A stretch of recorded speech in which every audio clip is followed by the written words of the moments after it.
नमस्कार दोस्तों, आप सबका स्वागत है इस वीडियो में। और आज हम जानेंगे लेखक बाल मुकुंद जी द्वारा लिखा गया पाठ विदाई संभाषण। इस पाठ में लेखक ने भारत में रह चुके 2 बार वायसराय लॉर्ड कर्जन के बारे में व्यंग करते हुए लिखा है, क्योंकि लॉर्ड कर्जन ने भारत की जनता को बहुत परेशान किया था।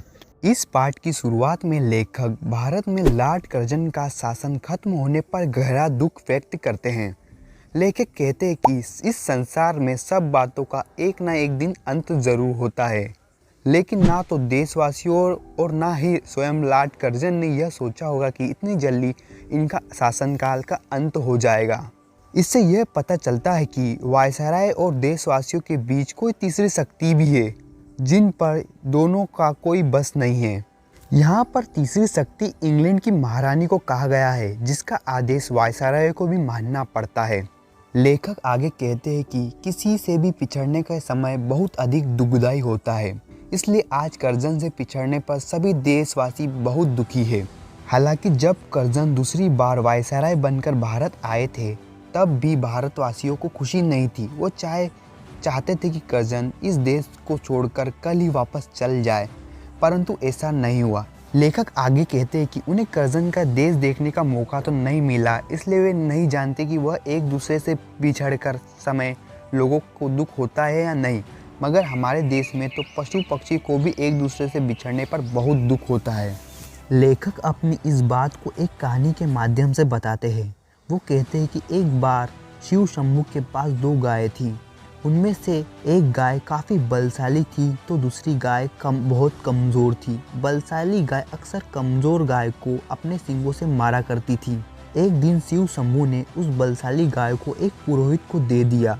बलशाली गाय से पिछड़ने पर रोज उसे मार खाने वाली कमज़ोर गाय बहुत दुखी हुई और उस दिन भर उसने कुछ नहीं खाया। लेखक कहते हैं कि जिस देश में पशुओं को भी एक दूसरे से बिछड़ने समय बहुत दुख होता है, तो सोचिए उस देश के मनुष्य की क्या दशा होगी। लेखक आगे कहते हैं कि इस देश में जितने भी शासक आए, एक न एक दिन सब लौटकर अपने देश वापस चले गए, इसलिए कर्जन को भी एक दिन वापस जाना ही था। लेकिन इसके शासनकाल का अंत इतना दुख होगा, यह किसी ने नहीं सोचा था। मगर जब कर्जन दूसरी कार्यकाल में भारत आए, तो उन्हें मुंबई में उतारते वक्त कहा कि जाते समय मैं भारत से ऐसा बनकर जाऊंगा कि मेरे बाद आने वाले शासकों को वर्षों तक कुछ नहीं करना पड़ेगा। वो वर्षों तक चैन की नींद सो सकते हैं। मगर हुआ इसका उल्टा। कर्जन ने अपनी गलत नीति के कारण पूरे देश का माहौल खराब कर दिया, जिससे चारों तरफ अशांति फैल गई। इस अव्यवस्था को ठीक करने के लिए भारत में आने वाले नए शासकों को अगले कई वर्षों तक बहुत मेहनत करनी पड़ी। लेखक कहते हैं कि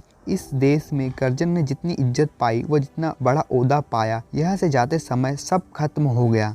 जितनी शान शौकत कर्जन ने दिल्ली दरबार में देखी, उतनी तो अलीफ लैला के अलाउद्दीन ने चिराग रगड़कर व बगदाद के खलीफा अबुल हसन ने गद्दी पर बैठकर भी नहीं देखी होगी। यानी कि भारत आकर लॉर्ड कर्जन ने यथा मान सम्मान व धन दौलत कमाई थी। कर्जन की इस देश में इतनी शान थी कि वो और उसकी पत्नी सोने के बनी हुई कुर्सी पर बैठा करते थे और देश के सभी महाराजा राजा सबसे पहले उसे सलामी करते थे। और जुलूस के समय कर्जन का हाथी सबसे आगे और सबसे ऊंचा होता था। यानी ईश्वर व इंग्लैंड के महाराजा एडवर्ड के बाद इस देश में कर्जन का दर्जा सबसे ऊंचा था। लेकिन अब उसकी हालत इतनी खराब हो गई कि एक प्रधान सेनापति को भी उससे बड़ा माने जाने लगा। लेखक कहते हैं कि वैसे तो कर्जन बहुत ही धीर गंभीर व्यक्ति माना जाता था, मगर काउंसिल में उलट पुलट कानून पास करते समय उसकी गंभीरता नजर नहीं आती। धीरे धीरे उनका प्रभाव कम होने लगा और बार बार इस्तीफा देने की धमकी के कारण उसे उनके पद से हाथ धोना पड़ा। इस देश के हाकिम कर्जन के इशारों पर नाचते थे और सभी राजा महाराजा उसके एक इशारे पर उसके सामने हाथ जोड़कर खड़े हो जाया करते थे।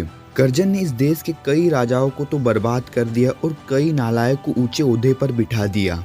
उसने इस देश की शिक्षा व्यवस्था को खत्म कर दिया और बंगाल को 2 भागों में बांट दिया था। इतना शक्तिशाली होने के बाद भी एक फौजी अफसर को अपनी इच्छा अनुसार एक पद पर ना बैठा सका, तो उसने गुस्से में अपना इस्तीफा दे दिया, जिसे ब्रिटिश सरकार ने तुरंत स्वीकार कर लिया।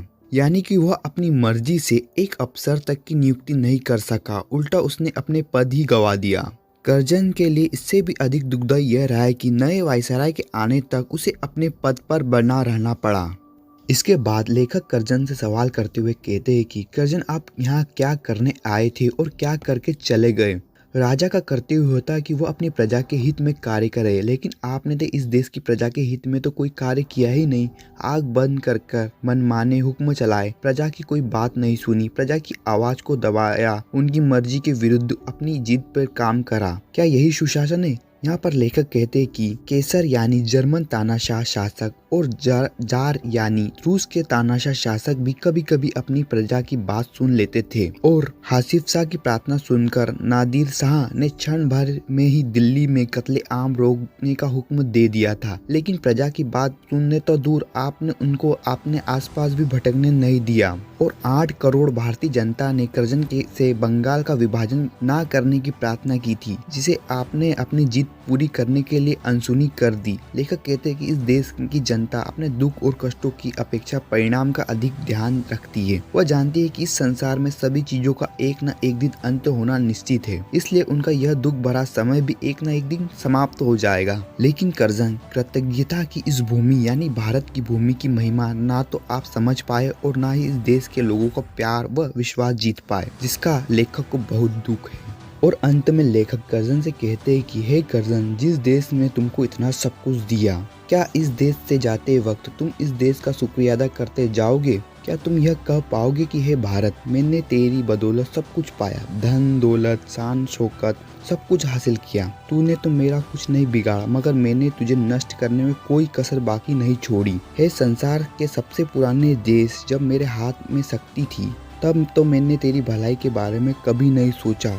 अब मेरे हाथ में शक्ति नहीं है, इसलिए मैं अब तेरे लिए कुछ नहीं कर सकता हूँ, मगर मैं तेरे लिए प्रार्थना अवश्य करना चाहूँगा कि तू फिर से उठे और अपनी प्राचीन गौरव और यश को प्राप्त करे। मेरे बाद आने वाले शासक तेरे इस महान गौरव को समझे। कर्जन, आप इतना तो कह ही सकते हो और इतना कहने मात्र में ही आपको ये देश माफ कर देगा, मगर कर्जन, तुम्हारे अंदर इतनी उदारता कहाँ है? यानी तुम इतने कृतज्ञ कहाँ हो?